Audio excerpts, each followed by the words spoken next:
בוקר טוב ושבוע טוב לחיים טובים ולשלום, שנזכה להגדיל תורה ולהאדירה. מזל טוב בעזרת השם. On est aujourd'hui le 31 décembre chez eux, et pas chez nous, car nous sommes le Yud Gimel du mois de Tevet, l'Haim Tovim ou Shalom. Le Sar, ça tombera tôt cette année, le 30 mars. 30 mars la veille, c'est incroyable. 30 mars au soir, donc le 31, ce sera déjà Pessah. Ça va très très vite cette année, et Dieu va apporter la Géoula. Amen. Ezrat Hashem, et hein? Le dimanche, on est aujourd'hui. Le 30 février, c'est Purim, exactement. Ça va vite, hein? Ça veut dire que dans quelques mois, c'est déjà les Slichot. Hein? Voilà. Et hop, bam, on recommence. Hein, ça va tellement vite. Baruch Hashem. Tov. On est Lénou Nishmat, le Din Chamisha Batamayat Kouka, pour la réfoua shlema de tous les malades d'Israël, Biyotse Minaklal, le Kadosh Baruch Hu, Bezrat Hashem. Vous savez, quand je parle de maladie, je ne parle pas que de malades, des gens qui sont au lit, des gens qui sont affaiblis par des microbes ou autres, ou virus. Il y a aussi beaucoup de gens qui sont malheureusement cholé nefesh. On est dans une période où il y a beaucoup de gens qui sont atteints psychologiquement, c'est pas facile. Dû aux souffrances, au choc émotionnel, des choses qu'ils n'osent pas raconter. Que mettre notre étude de la Torah ici soit aussi pour le refoua shlema, parce que quand le nefesh ne va pas, eh bien le reste ne suit pas. Il y a beaucoup de gens malheureusement qui subissent beaucoup d'épreuves en ce moment. C'est Igva de Meshicha, l'épreuve de la fin des temps. C'est pas facile, c'est pas facile. Achen chez refoua shlema. Pour tous les malades, en tout cas ceux que nous on connaît, c'est Moratim Akdosha Bateora qui est sur un fauteuil roulant, que Dieu lui donne une très bonne santé. Un mère à qui je dois tellement.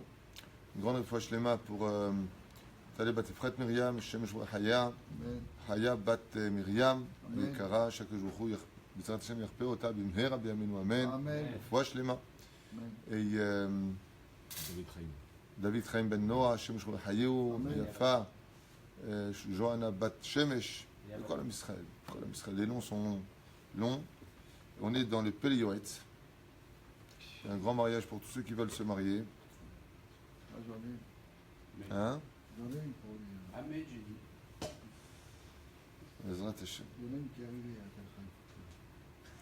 Tov, on verra ça après les Shidduchim. Pour l'instant, on n'en est pas là.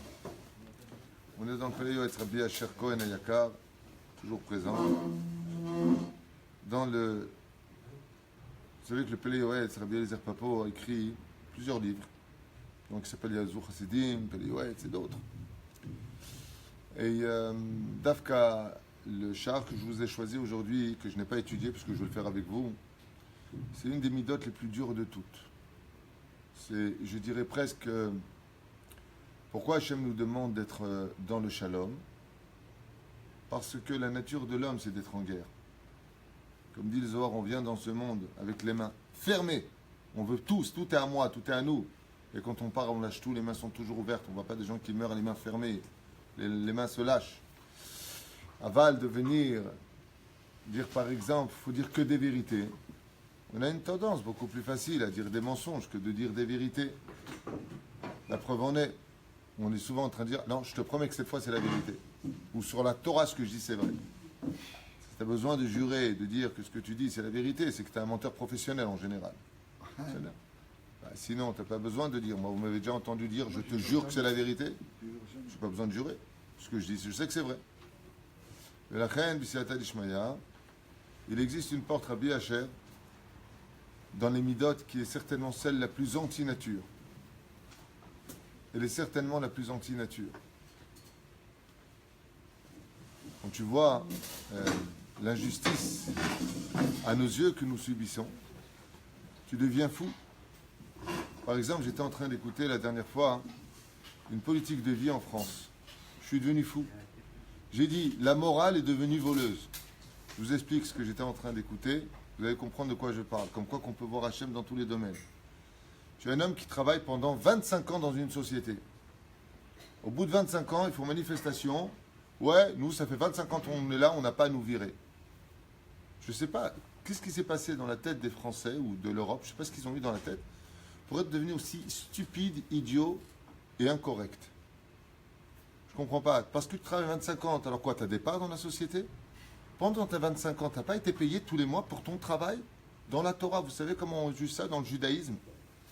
Ça veut dire que tu dis merci à ton patron de t'avoir donné du travail 25 ans. Tu n'as pas exigé quoi que ce soit de plus. Parce que quand tu sors, tu as des indemnités pour tes 25 ans. C'est-à-dire que tu as travaillé 25 ans. Tu vas prendre pour chaque année un salaire de plus. Tu sors à la fin avec un truc. Non, non, non, on a travaillé 25 ans, c'est notre usine. D'où tu sors ça? Comment les gens peuvent avoir un esprit aussi tordu dans la tête de s'approprier une société qui ne va pas t'étais là, toi, quand le patron il dormait pas de la nuit pour payer ses factures, tu étais là, toi, quand il était en train de payer 1 tonne de charges pendant ces 25 ans pour toi. La Torah déteste ces gens-là, sachez-le. Dans le judaïsme, ces profiteurs de la vie, ces voleurs de société, tu as travaillé 25 ans, tu as été payé à ce matin. Tu viens travailler chez moi, je te paye, tu me dis, ouais, mais c'est à moi. Mais ça, je te paye. Depuis quand on peut être aussi voleur dans la tête? Mais c'est devenu une moralité, CGT, CFDT. C'est devenu une moralité. Faire très attention à ces immoralités qui, au nom de la moralité, mènent l'homme au vol le plus dramatique.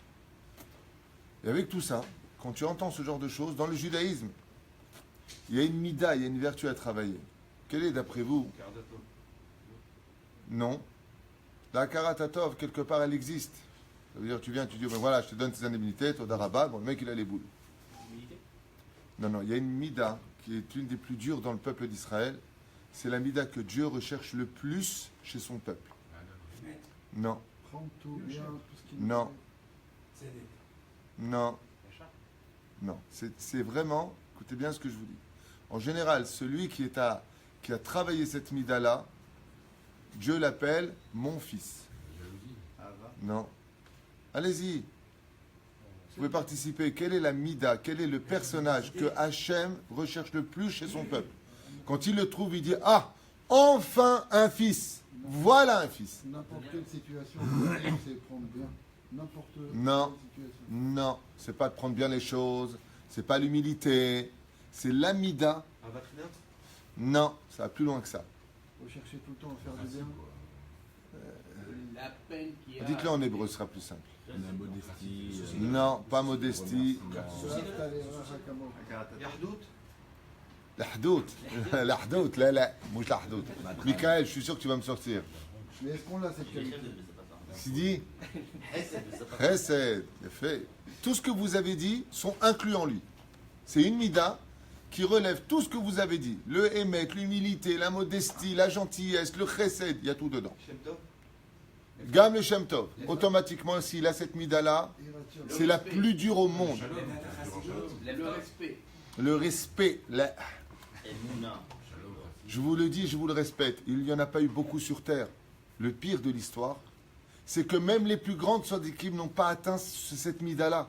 C'est la mida la plus dure de toutes. Il y en a un qui l'a atteint, et Dieu lui a dit, Wallah inta hazak baruch. Il y en a une autre personne qui l'a atteint, dans l'histoire. Qu'est-ce qu'il a dit de lui, Rabbi Nachman? Il a dit, sachez que dans le ciel, Dieu l'appelle mon fils.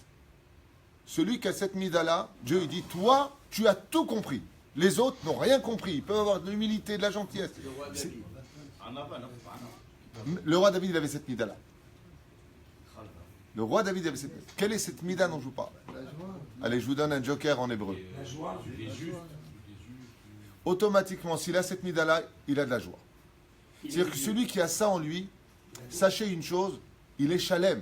C'est-à-dire que c'est impossible de dire de lui qu'il n'a pas, il a automatiquement pas de jalousie, pas de haine. Il a, il est en shalom avec lui-même. hein? Il est en shalom avec lui-même. Il est en chalem avec lui, c'est automatique. Vatran, Émilie. Il aime Dieu. Vatran Emily, s'il a cette mida-là, il est automatiquement Vatran.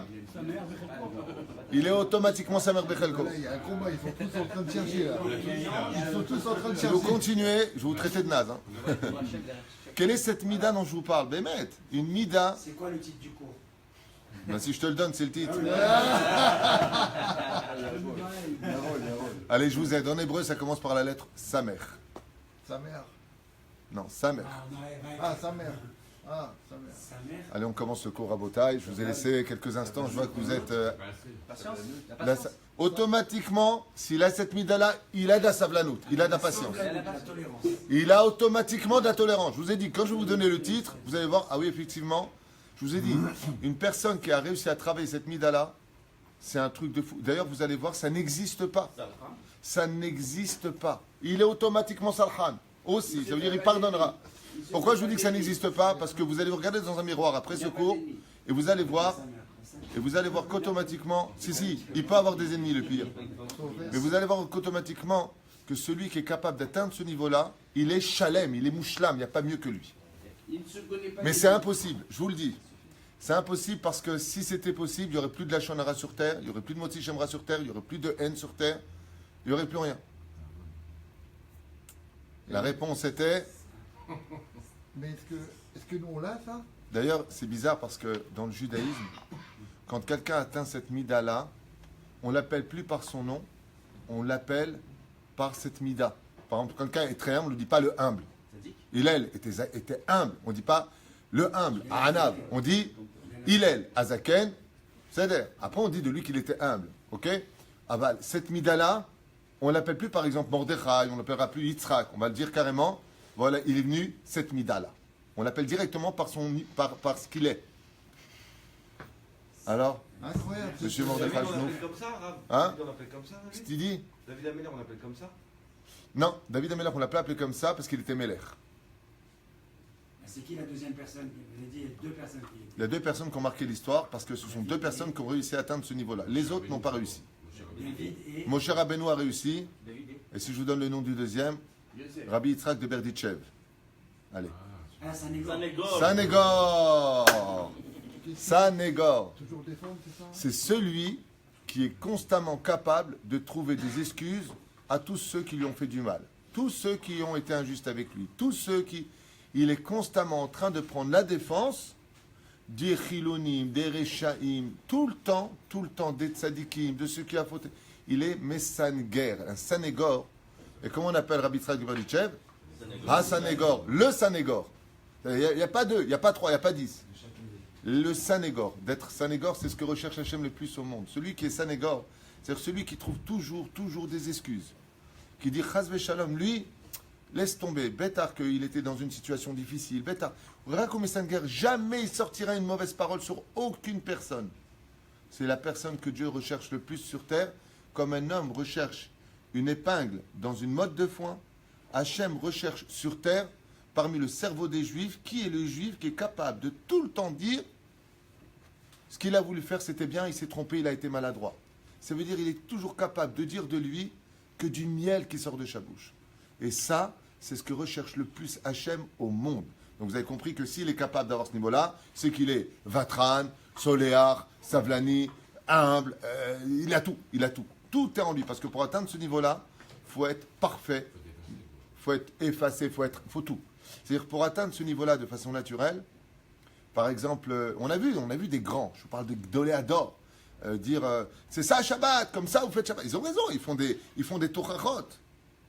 Mais Rabbi Yitzhak de Berditchev, il disait, tu te rends compte combien c'est dur d'être monté en Israël. Et avec tout ça, grâce à Dieu, ils sont saméach. Il ne va pas voir le fait qu'il y en a qui ne sont pas chômeurs Shabbat. Il va voir le fait que ces gens-là, ils ont construit ce pays. Que ces gens-là, malgré tout, ils n'ont pas quitté le pays. C'est dur, Israël. Le Sanégor, c'est celui qui ne voit que du bonheur chez les uns et les autres. Il voit que ça. Jamais tu vas dire, par exemple, il a divorcé, celui-là, il a fait ça, celui-là, il a fait ça. Il va trouver des circonstances atténuantes, et surtout avec qui? Parce que les gens ne savent pas une chose. C'est que le pire, la shonara que tu puisses dire sur les uns et les autres, c'est pas quand tu parles avec l'autre. Le pire, c'est quand tu parles avec Hachem. Dieu ne veut pas qu'on dise du mal de son peuple. Il veut pas.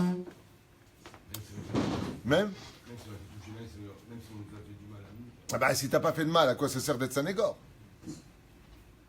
Ça veut dire que la personne, Rabbi Nachman, s'est efforcé d'arriver à un tel degré qu'il a dit j'ai plus aimé ceux qui m'ont fait du mal que ceux qui m'ont fait du bien. Alors, imagine maintenant, je t'explique en deux mots, parce que l'on mise vote. Je t'explique en deux mots. Je t'explique, Chaz v'shalom, l'on iftar la Satan. Imagine un mec que tu viens, et c'est un coup classique, hein. C'est un coup classique. Tu prends un mec, il est clochard, il est à la rue, il est j'ai pas de quoi manger, je t'en prie, prends-moi, je travaillerai pour toi et tout. Tu le prends 3 mois, tu le formes, et le mec c'est un rachat gamour. Pour moi, ça c'est un rachat gamour. Une fois que tu lui as donné, tu l'as sorti de la rue, tu lui as donné du travail, tu lui apprends le métier, il commence à être le numéro 1 de ta société, il va ouvrir juste en face de ta société. Faire exactement ce que tu lui as appris, te prendre tes clients. C'est ce qu'on appelle Bil'am Aracha. Voilà. Vas-y, toi, maintenant, de prendre sa défense. Allez, je veux t'entendre. Rabbi Hacher, toi qui as un cœur en or, vas-y, prends la défense d'un mec que tu as aidé. Tu le déchires. Il n'y a pas, tu ne peux pas travailler cette mida-là. Je dis, quoi? En plus, tu ouvres ici. Atalomid Bayesh, tu n'as pas honte. Qui c'est qui a fait ça? C'est Gechazi. C'est Racha. En lo chelek l'olam haba, dit la Gemara dans Sanhedrin. En lo chelek l'olam haba. Et toi, tu viens, tu lui te rends compte. Qu'est-ce qu'il y a? Baruch Hashem, ce mec, il était à la rue. Je l'ai pris chez moi.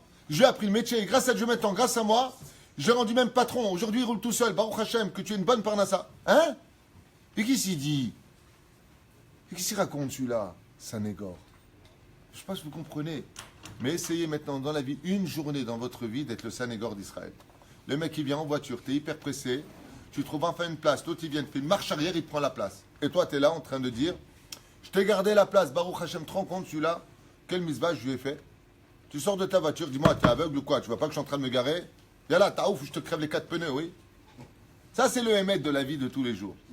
Akadosh Baruch Hu Mechapes, tous les jours, qui est le Sanégor d'Israël? Tu viens, tu te lis d'amitié avec quelqu'un, tu crois que tu vas lancer avec lui quelque chose de grand, et bien sauf tu vois que quand tu lances tout ça, après tous les efforts, le mec il te lâche.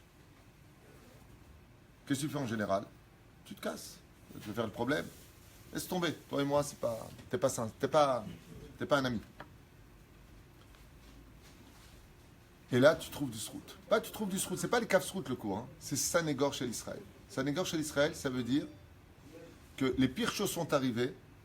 Et vous allez voir les conséquences du Baal Péléoët, des plus grands d'Israël qui sont tombés dans le catégore, qui veut dire l'accusation, et pas le Sanégor.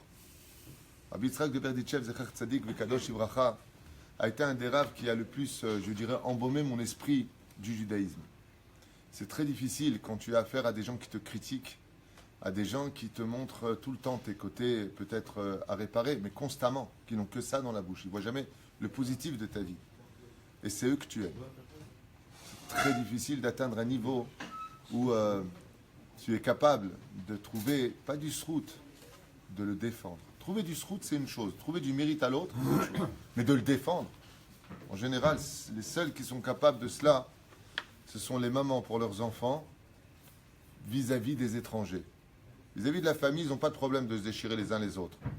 Mais quand une maman a son fils, même s'il a tort, et que les voisins ou que les gens d'en face le critiquent, oh, tu sais pas qui est mon fils. Et d'un coup, elle te sort tout ce qu'elle n'aurait jamais dit à son fils à la maison.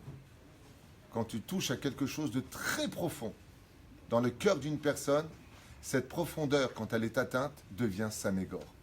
Ça veut dire que pour être capable, tout à l'heure, quelqu'un a dit Ahavat Rinam, d'être capable d'aimer gratuitement. Il faut dépasser et travailler cette mida d'amour de l'autre pour devenir un Sanégor d'Israël. Si vous entendez une personne qui ne trouve que du mérite et qui est capable, en plus de ça, d'être le niveau de Sanégor, de défendre le peuple d'Israël, alors sachez que cette personne-là est un homme qui a atteint le summum des midot. Lui est appelé fils d'Hachem. C'est le fils d'Hachem. Mais pas comme certains, malheureusement, rabbanim, sans les accuser, juste pour expliquer, qui trouvent, eux, par contre, ils sont atteints d'une maladie psychologique que je n'ai pas encore trouvée. Il y a des gens, ils sont atteints, comme je vous l'ai dit, d'une maladie psychologique. Ils trouvent du mérite à tous les chilonim, tout celui qui mange du porc, qui est homosexuel, qui fait pas Shabbat. Lui, il a du mérite, mais celui qui étudie en yeshiva, alors lui, par contre, il n'a pas de mérite. C'est un parasite, c'est un ceci et c'est un cela. Vous avez remarqué ça, il y a des gens comme ça, quand ils te parlent de certaines personnes, c'est des sanégors, bravo. Quand la kavod, tu trouves du mérite à ceux qui ne sont pas dans le droit chemin, tu es quelqu'un de grand. Mais pas à plus forte raison celui qui est dans le chemin. Ceux-là, ce sont des tzadikim rechaim. Pourquoi? Parce qu'en réalité, leur sanégoria, ce n'est pas les Shem Hashem. Ce n'est pas pour Hashem qu'ils font ça. Et pourquoi? Parce que Dieu veut qu'on trouve du mérite à tout son peuple. Pas ceux qui ont fait le vaudor et ceux qui n'ont pas fait le vaudor. C'est pas juste. Quand tu viens être un sanégor d'Israël, tu dois être un sanégor sur la globalité du peuple d'Israël. Tout à l'heure, on parlait du roi David. Prenons le roi David. Regardez comment il a défendu son fils. Le roi David a eu 2 fils qui étaient plus ou moins rachats, Adoniaou et Avshalom. Avshalom l'a poursuivi avec son épée. Papa, arrête, je vais te tuer. Je vais te tuer, papa. Et le roi David, il dit, mon Dieu, mais mon fils me court derrière. On sait qu'un père ne peut pas tuer son fils, mais un fils n'a pas de problème de ruiner son père ou de tuer son père. On le sait, comme ça dit la Gemara. Pas de problème. Il y a même un jour un fils qui n'avait pas d'oseille, il a dit à son père qui était riche, papa, quand est-ce que tu meurs? Ok, c'est pas une blague. Belachen, le roi David, c'était le Sanégor d'Israël. On a beau l'insulter, il disait toujours, laisse-le, il est en train de me nettoyer de mes fautes. Que Dieu te bénisse, tu es une éponge pour le peuple d'Israël. Hein? Mais qui t'insulte, fils de machin et truc et chouette, et toi tu es en train de lui dire Chazak ou Baruch. Et en plus tu l'aimes, attention, ne lui faites pas de mal. Hein. Bon, à la fin, et à mourir, il a dit à son fils, il faut qu'il paye quand même, lui, parce qu'il exagère. Aval Avshalom, son fils, écoutez bien comment le roi David, Alav Avshalom, il va prendre la défense d'Israël. Quand est mort Avshalom, décapité, pendu par ses cheveux, qui étaient très beaux, c'était un nazir, il était extrêmement beau. La tête qui pendouillait comme ça sur l'arbre. Les portes du Guéinam se sont ouvertes. La Gemara nous dit, Avshalom est descendu au 7e palier du Guéinam. Pam, pam, pam, pam, pam. Pour son ingratitude et sa riche houte vis-à-vis du roi David. Non seulement était moré de malchoute, manqué de respect des parents. La totale. Il s'est nommé roi alors que son père était encore vivant. Et son père avait dit que c'était Shlomo. Un truc de fou. Quand on a annoncé la mort du roi au roi David, de son fils Avshalom, normalement un père, il pleure un coup et c'est tout. Il dit, écoute, c'est pas qu'il l'a cherché. Non seulement après le roi Shalom, on peut dire qu'Avshalom a passé son temps à tzikler David Amelech, de faire du mal au roi David, à son propre père. Qu'est-ce qu'il appelle le roi David? Il s'est assis par terre. Et il disait comme ça, Avshalom béni, Avshalom mon fils. Au moment où il a dit Avshalom mon fils, le créateur du monde a pris Avshalom en général, celui qui descend au 7e palier du Gehinam, il ne remonte pas. Là-bas, on ne remonte pas. Il l'a mis au 6e. Le 2e jour, il a dit Avshalom béni, mon fils. Il a pris du 6e au 5e. Le 7e jour, quand il a dit Avshalom béni, qu'est-ce qui s'est passé? Hachem, il a mis au Gan Eden. En 7 jours, Avshalom est passé du Gehinam, le plus bas, au Gan Eden. Les Chachamim posaient une question, ils ont dit Oufren, Zesanegoria, comment il a pu dire par le mot Avshalom béni, Avshalom mon fils, et il le monte de là à là-bas? C'est qu'Akadosh Baruch Hu, il a cautionné ce qu'il a dit. Il disait Avshalom, celui qui m'a fait du mal, béni ou. Est-ce que dans l'absolu, Hachem, un fils, il aurait fait ça à son père? Est-ce qu'on voit ça dans la généralité des nations, dans le peuple? Jamais on voit ça. Un fils jamais vient avec un cheval courir ou avec un couteau, papa, je vais te tuer. À moins que ce soit des fous. Il dit, si ce n'était pas la folie, de l'orgueil, de la jalousie, qu'il n'a pas assez travaillé dans ses midotes, Hachem, est-ce que Avshalom, béni, il aurait fait ça? Le mot béni, c'était la Sanégoria d'Israël. Il dit, depuis quand on voit un fils agir de telle façon? Si ce n'était pas la folie, le Yetzerara que tu dois lui laisser au Gehinam et faire monter mon fils au Gan Eden. Et on voit que dans le ciel, par le mérite de la Sanégoria, par le mérite d'avoir, pas jugé les Kafsrout simplement, mais d'avoir défendu. Kafsrout, ça veut dire, ok, je lui donne des circonstances atténuantes et c'est tout. Non, je te défends. Akadosh Baruch Hu, il lui a dit, Ashrecha, David Amelech, sache que ton fils Beroach HaKodesh est déjà rentré au Gan Eden. Quand tu es capable d'être Sénégor pour le peuple d'Israël, tu fais rentrer tout le peuple au Gan Eden. Parce que le Créateur du monde, ce qui l'éloigne le plus de nous, c'est quand on n'est pas Sanégor et quand on est Catégor. Bien entendu, alors maintenant vous allez trouver tout de suite quelle est la pire mida dans ce monde qui est Catégor, c'est-à-dire accusatrice, le Lachon Hara. Ça veut dire que l'antithèse, l'antidote que nous avons, c'est de fermer nos bouches et de trouver une solution. Mais solution à quoi? Ou Lachon Hara. C'est-à-dire que l'extrémité, l'opposé que nous avons à la Sénégoria, c'est la catégorie. C'est un Nibar, Shav, Ami Katreg Alav. Ça veut dire je vais l'accuser. T'as vu comment il est venu? Moi, je suis né son mari, j'ai pas mis aux mains. T'as vu ça? Il est ingrat.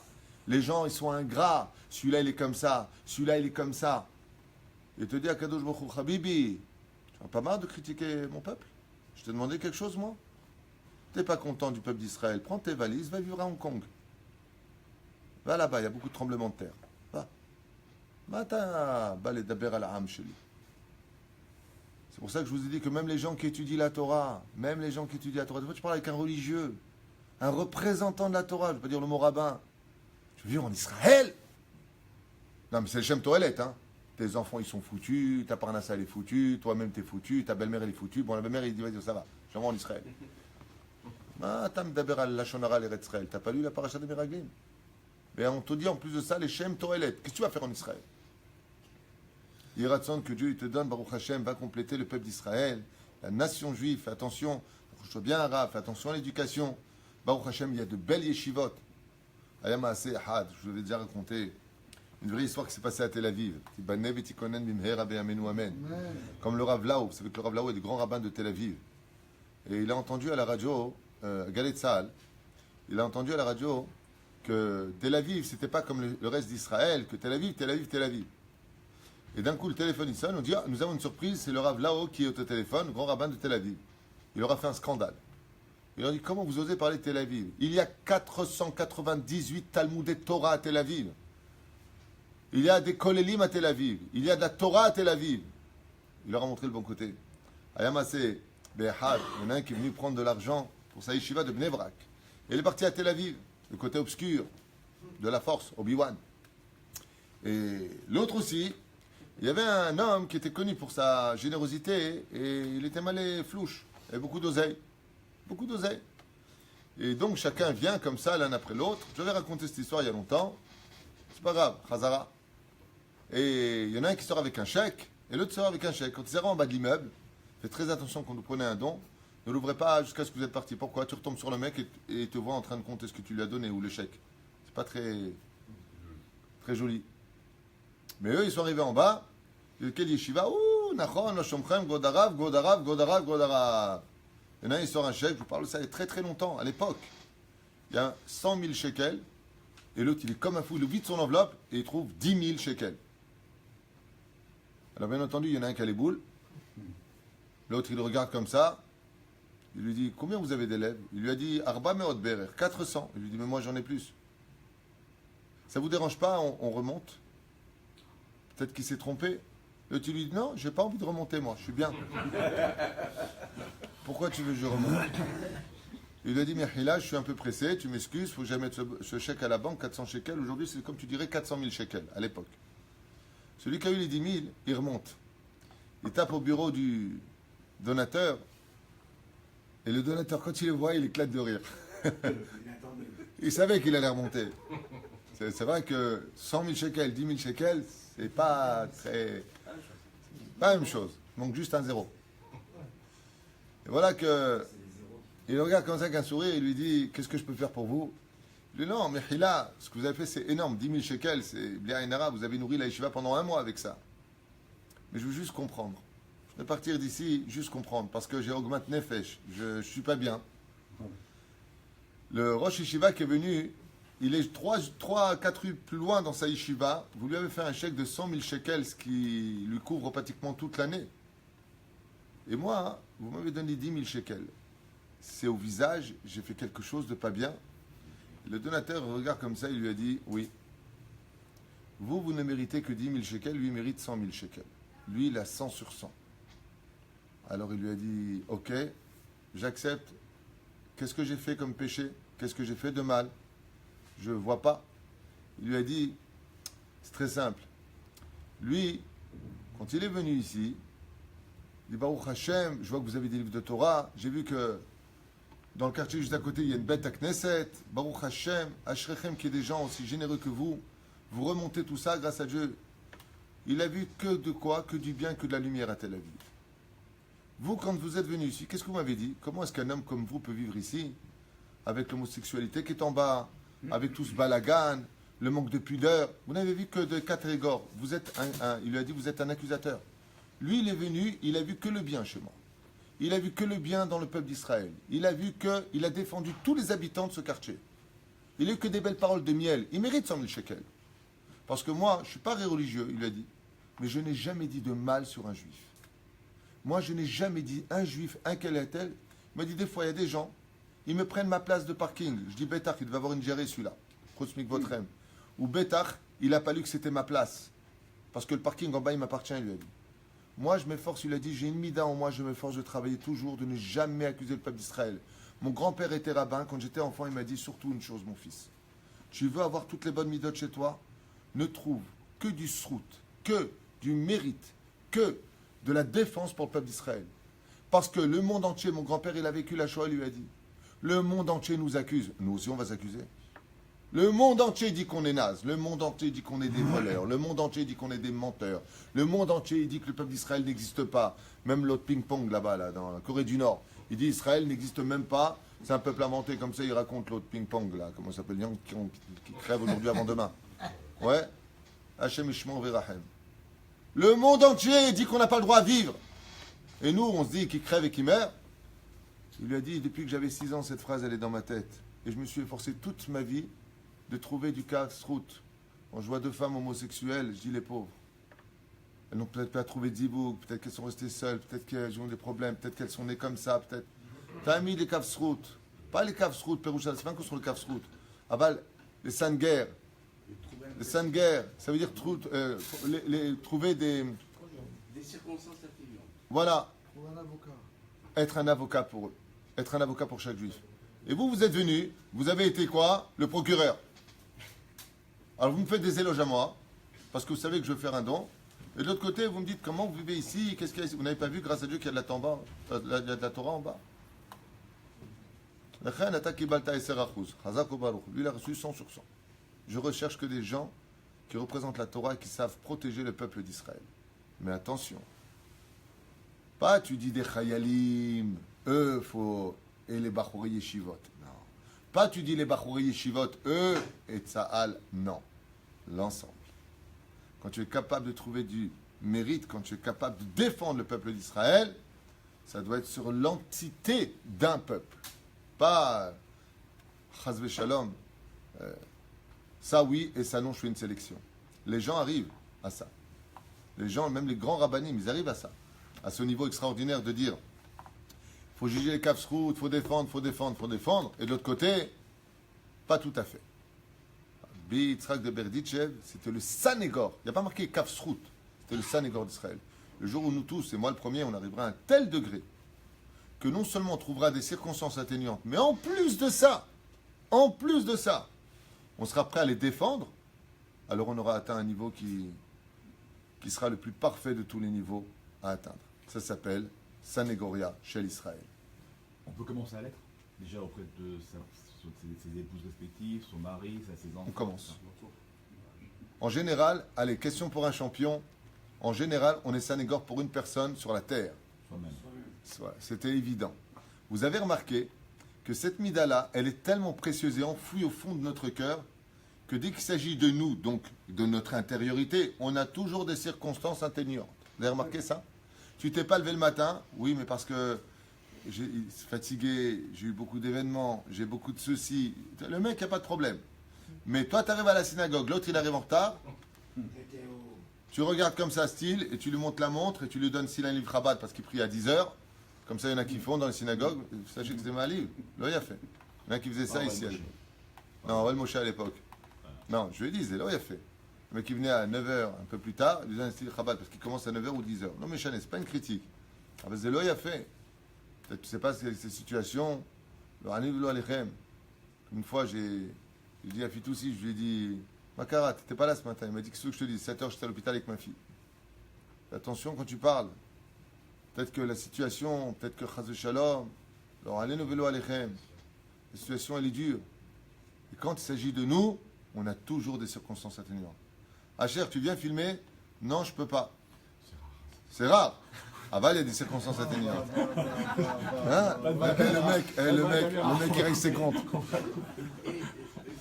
C'est nous-mêmes, lorsqu'on voit des organisations comme le BDS, qui font du mal, on le veuille ou pas. On ne va pas leur donner des circonstances atténuantes. Alors on se tait. On se tait. Voilà. C'est ma question. Si ce sont des gens qui organisent, par exemple, pour cette soirée de ce soir, des trucs carnaval et des trucs machin chouette, on dit aux gens, l'Okeda d'y aller. Maintenant, si tu veux rentrer dans le fond de l'histoire, tu sais pourquoi ils organisent ça? Tu veux le Tarkless? C'est du business. Arrêtez de tomber dans le piège. Toutes ces sociétés, toutes ces associations rentrent de l'argent. Soyez pas aveugles. Tout est basé sur l'argent dans ce monde. C'est là. On se tait alors. Non, c'est pas on se tait. Quand on critique, par exemple, une société, une association qui fait, qui emmène les juifs dans le mauvais chemin, on a le droit de critiquer, d'accuser l'association, mais pas les gens qui sont derrière. Il n'y a aucun interdit d'accuser une association si vraiment elle est pas bécédère. Les tours Mais les gens qui travaillent là-bas, il faut leur trouver du srout. Ken, Monsieur Lagbodorav, Yosef Fitoussi a posé une question. Il a dit c'est très dur d'être Sanégor 24 sur 24 dans toutes les situations. t'as compris le cours, ça dit ça. C'est le cours. C'est la chose la plus dure au monde. Il n'y a pas plus dur.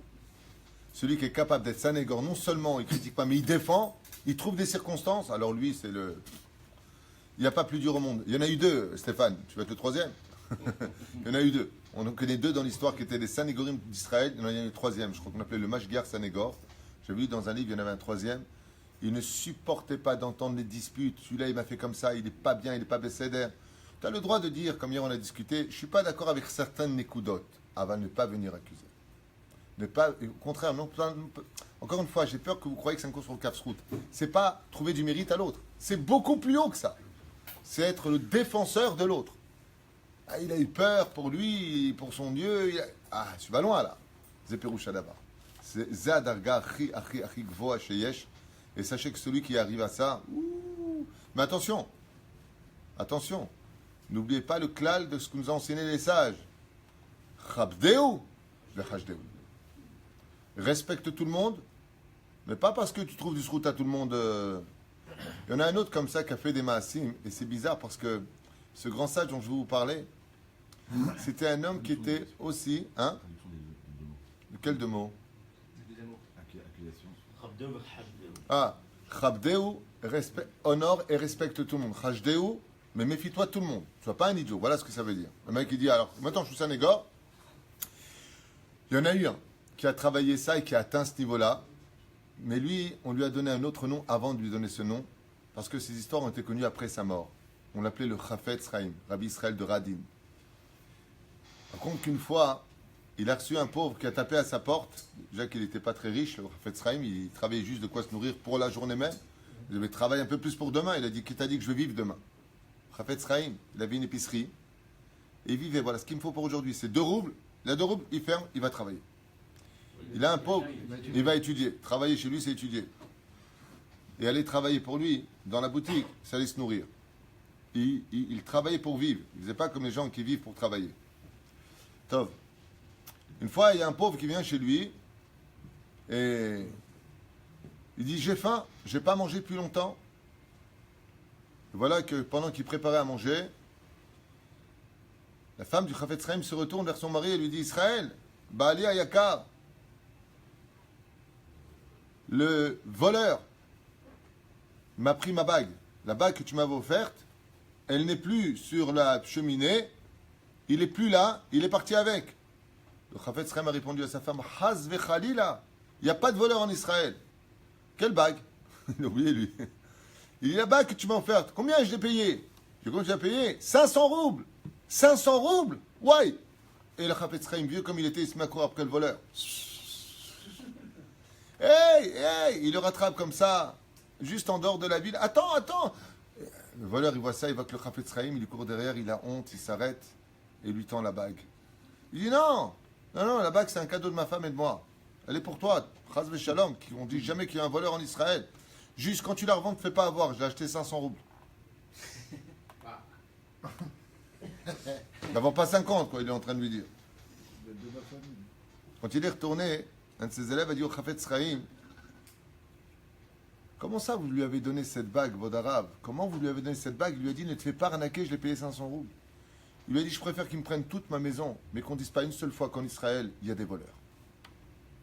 Sanégor chez l'Israël. C'est ça un Sanégor. Et le nom du Chafetz Chaim brillera plus parce qu'il était Sanégor d'Israël que tous les livres qu'il a écrits. Vous ne vous rendez pas compte ce que c'est un Sanégor? Tu te rends compte? Je préfère tout perdre qu'on dise qu'il y a des voleurs en Israël.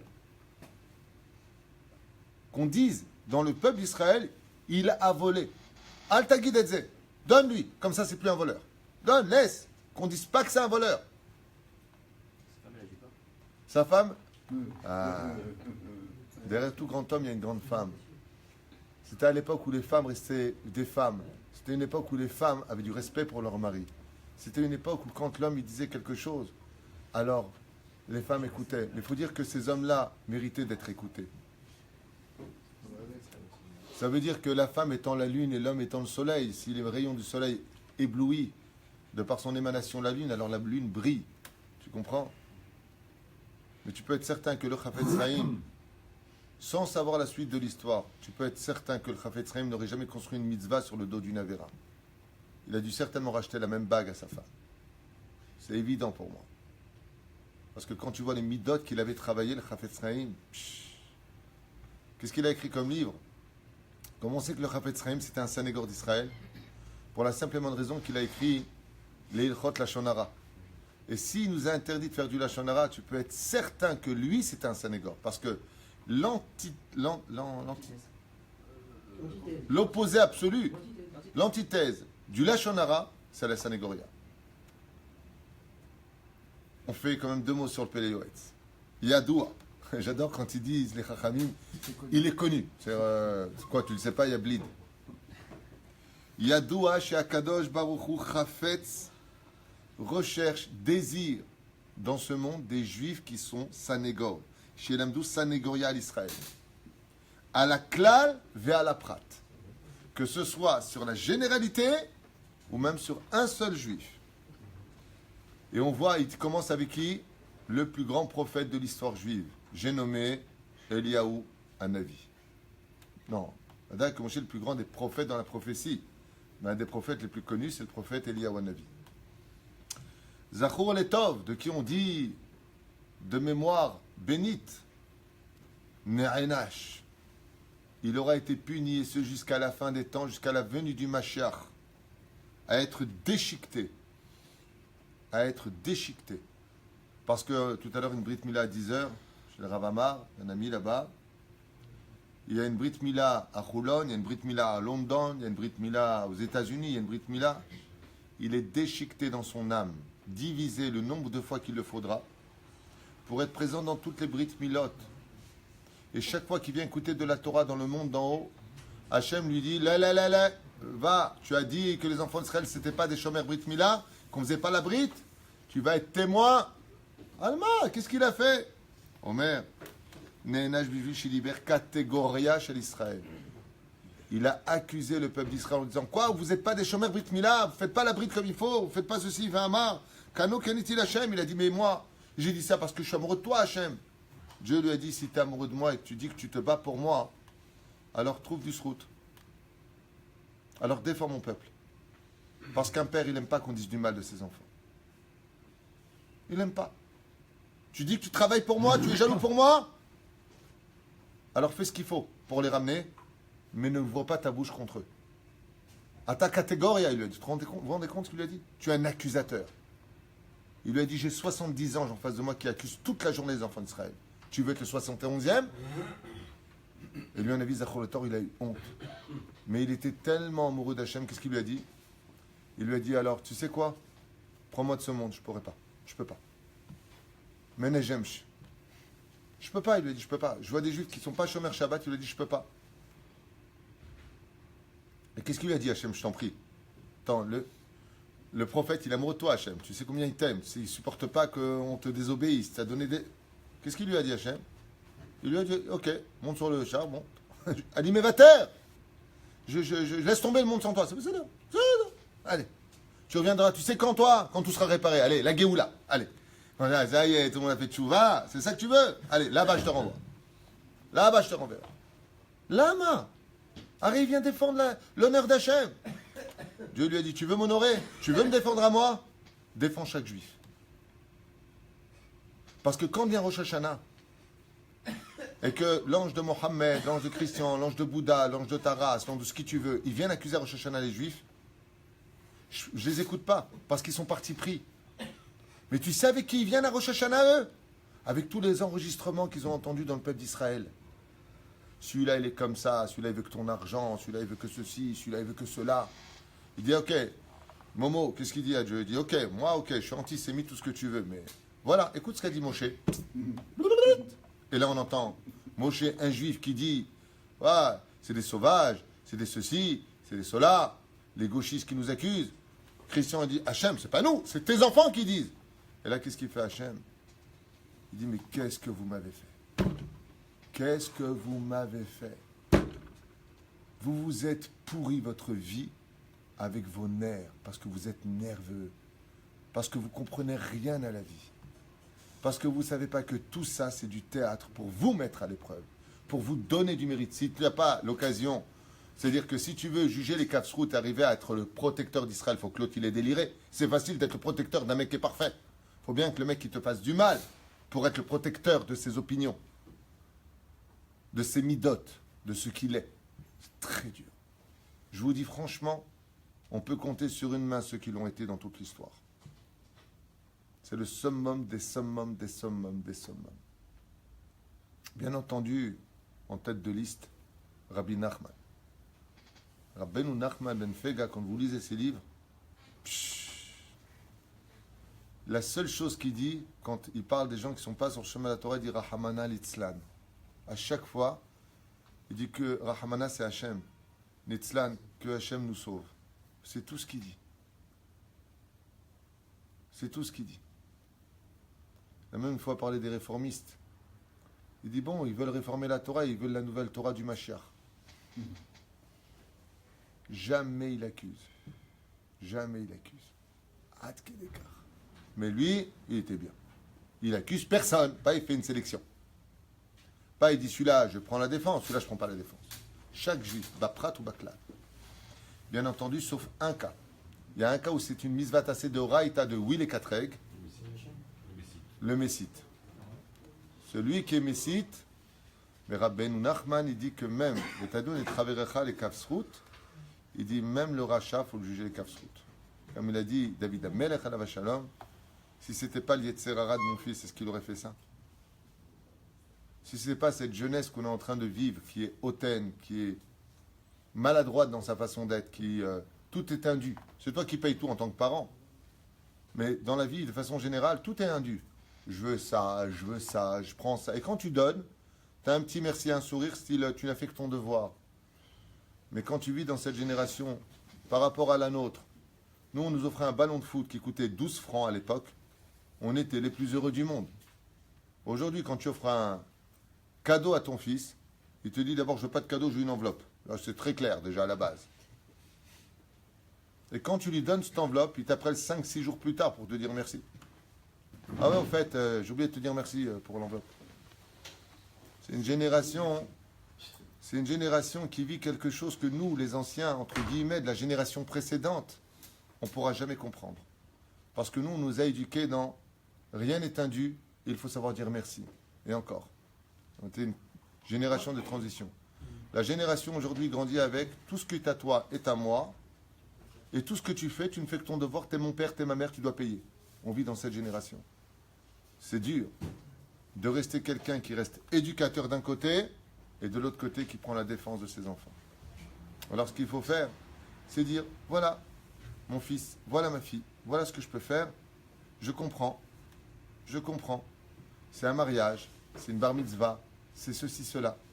Mais papa, il peut faire que ça. Mais je te comprends, le pauvre. Si Hachem me donne, je te ferai plaisir jusqu'au bout. Ça s'appelle Katégor. Sanégor, pardon. Sanégor. Je viens te défendre. Je comprends ta situation.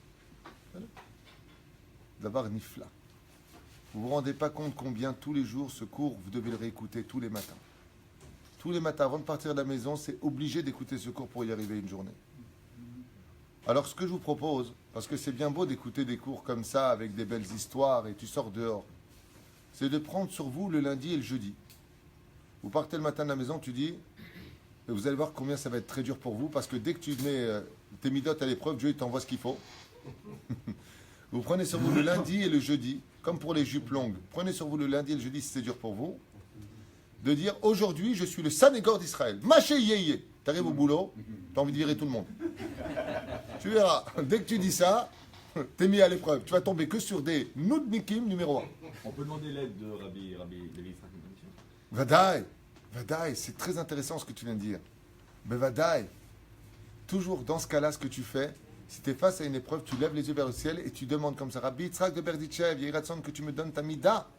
Tu pries pour ça. Rabbeinu, il dit, il faut demander tous les jours dans cette beau des doutes d'avoir la mida de l'humilité de mon cher Rabbeinu, de la mida de la sanégoria de mon cher Rabbeinu. Moshe Rabbeinu, c'est le Sanégor d'Israël, vous vous rendez pas compte. Et on fait le veau d'or. On fait le veau d'or. Et qu'est-ce qu'il accuse? Il dit à Dieu, c'est de ta faute. Tu vois, c'est trop longtemps en Égypte. C'est toi le coupable. Il dit, Israël, ils n'ont rien fait. Ils ont fait comme d'habitude. Allez, si tu veux. Qui c'est qui a demandé de prendre l'or? C'est qui? Il lui a dit, c'est moi. C'est de ta faute. Qu'est-ce qu'il lui a répondu Hachem? Salarti kidvarecha. Yishar koach, kol hakavod. Yishar koach. Il a cassé les tables de la loi. Il les a cassées. Mince, tu les as cassées les tables. C'est Hachem, il les a écrits. Be'etzba Elokimi. Dieu lui dit Yishar koach. Moshe Rabbeinu l'a compris que pikuach nefesh doché hakol. La vie d'un juif, elle vaut plus que la Torah, puisque tu arrêtes la Torah pour sauver la vie d'un juif. Ça, c'est ce que veut un père. Excusez-moi, il y a Émilie qui a posé au niveau de la Tznout, vous l'avez dit que c'est bien de faire... Je dis pour les femmes qui ont du mal à être pudiques, on ne peut pas devenir du jour au lendemain un tzaddik ou une tzadékette. Non, elle Ça a dit demande- au lieu de lundi, jeudi, est-ce que déjà elle peut commencer à faire le dimanche? Oui, quand je dis lundi...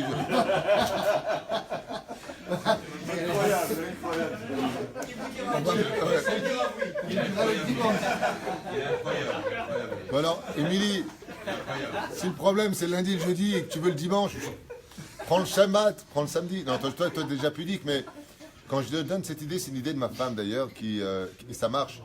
Mon épouse, à chaque fois, et grâce à Dieu, elle a fait faire tchouva beaucoup de jeunes filles qui ont dit, moi je peux pas quitter les pantalons, tout ça. Alors c'est une idée d'elle qui a été enseignée et qui disait, prends sur toi au moins 2 jours par semaine. Et les gens lui ont dit à l'époque, quel jour? Prends sur toi le lundi et jeudi. J'avais dit à Valérie, mais pourquoi tu prends lundi et jeudi? Pourquoi tu as dit ça? Elle m'a dit, c'est le jour du Sefer Torah.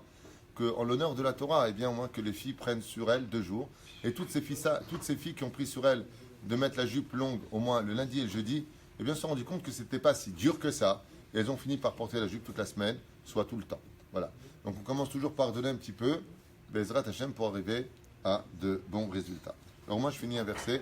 Donc Émilie, si tu as quelqu'un qui veut le dimanche, eh bien, on lui donnera 2 dimanches pour finir avec ça. Alors je finis bien. Elle a critiqué la jeune femme. Il faut lui dire très bien. C'est ce que je viens de dire. Piazo beritecha bene Israël. Gan Yeshayahu Hanavi. Le prophète, je finis juste au moins une keta du Baal Peleyoet, parce que tout ce que j'ai dit avant, c'était mes références à moi. Donc je fais place à Rabbi Eliezer Papo, Zecher Tzadik Kadosh Ibracha, qui dit, comme il a vu que les Juifs faisaient tous du Lachon Hara les uns sur les autres, ouais, ils faisaient tous du Lachon Hara les uns sur les autres. À l'époque d'Ishayahu Hanavi, la destruction du temple, du premier temple, qu'est-ce qu'il a dit? Les lèvres sont impures. Dieu lui a dit, les lèvres sont impures. Chayecha, tu seras coupé au niveau des lèvres.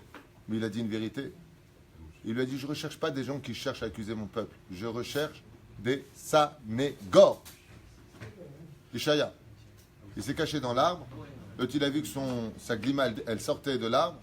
Il a compris qu'il était dedans. Il a scié l'arbre. Et où il a scié? Au niveau des lèvres. Au niveau de la bouche, il a scié. Il lui a dit, quoi, tu accuses mon peuple? Chayecha. Tu dis que mon peuple il a des lèvres impures, ce sont les tiennes qui seront coupées en 2. Pour vous dire, et pourtant c'est une vérité. Hachem il lui a dit, c'est pas ce que je recherche. Je ne recherche pas des gens qui vont chercher les vérités pour les accuser. Je cherche des gens qui vont chercher des kafsrout pour les défendre. C'est ce que je veux. Je veux que... C'est comme si que quelqu'un, il s'est fait mal à la main droite. Il prend la main gauche, il frappe la main droite de ne pas être soigné. On lui dit, mais t'es débile. T'as déjà vu un mec qui fait une chose pareille? C'est un débile. Il dit, c'est pareil, vous êtes un peuple. C'est un membre. C'est les mains, même si elles sont loin l'une de l'autre. C'est une entité. Et qu'est-ce qu'on fait quand la main droite, elle est malade? On la soigne. On ne va pas prendre un marteau et la dire, ah, puisque tu ne veux pas travailler, toi, je vais te frapper. C'est exactement pareil. Un Sanégor, c'est celui qui est capable de soigner l'autre. Je finirai juste avec une chose, parce que les crimes sont arrivés, chers amis, c'est que la Gdusha de Rabbi Nachman de Breslev nous dit, celui qui arrive à Kafsrout, et qui va encore plus loin que les Kafsrout, ça veut dire plus loin que juger du bon côté, et qui arrive à être un Sanégor d'Israël, ouais, c'est automatique que les gens feront tchouva. Parce que ce qui empêche les gens de faire tchouva, c'est la tristesse. Quand tu leur donnes leur mauvais côté, tu leur expliques le mauvais qui est en eux, ils t'insultent peut-être sur place, mais dans la voiture, ils savent que tu as raison. Et la tristesse est restée ouverte, donc ils ne peuvent pas faire tchouva. Mais Rabbi Nachman, il dit, quand tu es capable de défendre une personne, comme il a dit Rabbi Yitzhak de Berditchev, il voyait un juif qui fumait pendant Shabbat. Il lui a dit, hey, tu sais que c'est Shabbat, Sadik? Il lui a dit oui. Il lui a dit, même mentir, ils ne veulent pas. Ils savent que c'est Shabbat. Ce que vous ne savez pas, c'est la suite de cette histoire. C'est que comme ce monsieur qui fumait Shabbat, il a entendu Rabbi Yitzhak de Berditchev prendre sa défense, il a éteint sa cigarette, il a refait encore un sourd. Il est devenu Shomer Shabbat. Si on arrivait tous à ce degré-là, de se taire les uns les autres, comme tu l'as dit tout à l'heure, Yitzhak Ayakar, celui qui arrive à Avatrinam, En Bezrat Hashem, Lo Yeh Bet Hamikdash, on n'aura pas le troisième temps tant qu'il n'y aura pas de Avatrinam. C'est pas la peine de perdre vos temps sur l'esplanade d'en haut, à dire ouais c'est à nous. Ça dépendra de notre conduite. C'est le travail du Mashiach. Même si nous on a quelque chose à faire. Aval, on n'a pas le droit d'aller sur l'esplanade du Kotel. Et si un jour tu veux y aller, c'est parce qu'il y aura déjà le troisième temple. Et ce troisième temple viendra d'Afka par l'amour gratuit. S'il est gratuit, c'est que tu n'attendais rien en retour. Au contraire, il est gratuit parce que tu n'avais pas à le donner. C'est Sanegoria Gmura Kolto. Elle a demandé dimanche parce qu'elle commence tout de suite. Ah, ok. Ça marche.